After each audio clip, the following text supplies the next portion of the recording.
I was reading something. I can't remember what it was. It might have been the Sports Gene, but they were talking about like the highest level of like athletic, or athlete in a sport sees the sports in clunks. Clunks, I think. Chunks.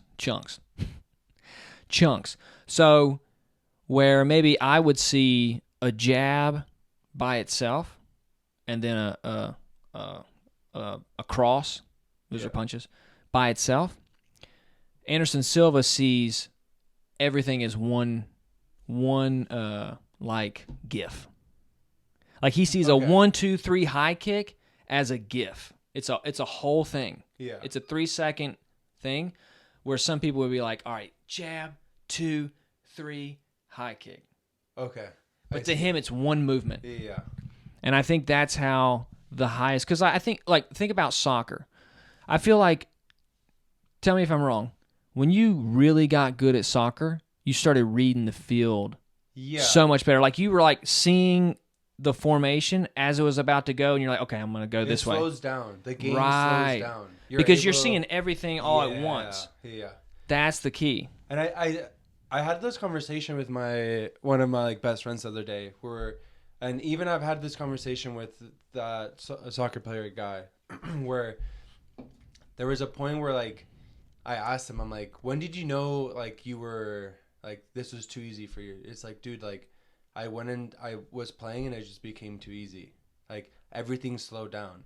It no longer felt fast. I didn't have to like think too much. Like there was guys who were panicking, and I'm just like, I can just read everything. And I feel like once you get to that level, you've like really like you get like really good. But those top guys, like like the game slows down for you. Yeah, you're just like, and I can even when I play pickup, I can see like kids who aren't. I mean, I'm older now, but like younger kids or kids my age who haven't really like put the time and effort that I have. Yeah.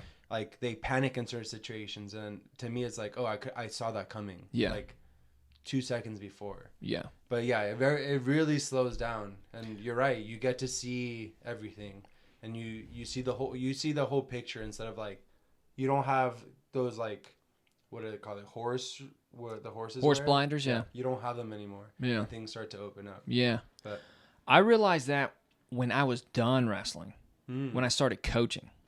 Okay. That's when I actually saw it for more like from a different perspective. I was like looking over it while I was doing it. What type of wrestler were you? Were you like a technical wrestler? Or just yeah, real technical.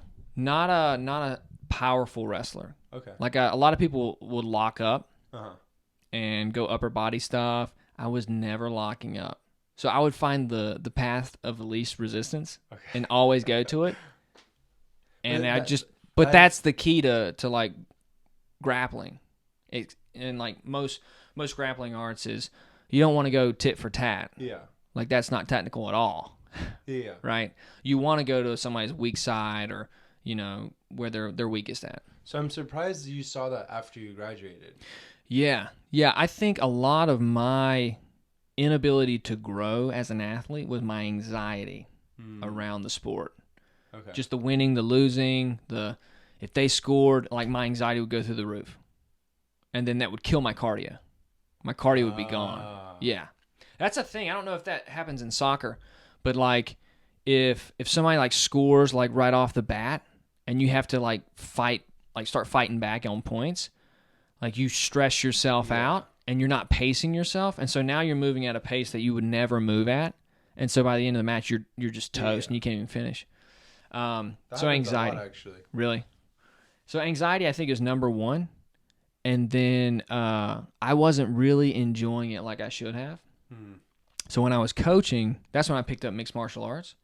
And I was like, I'm doing this for me. Like, nobody's taking me to practice. Yeah. I'm doing this, I'm going to do this how I should have done wrestling. And so when I was learning jiu-jitsu and kickboxing and striking, I was teaching myself in a way that I should have been taught wrestling. And then I was teaching the kids how to wrestle how I was teaching myself. And so that was like huge. Yeah.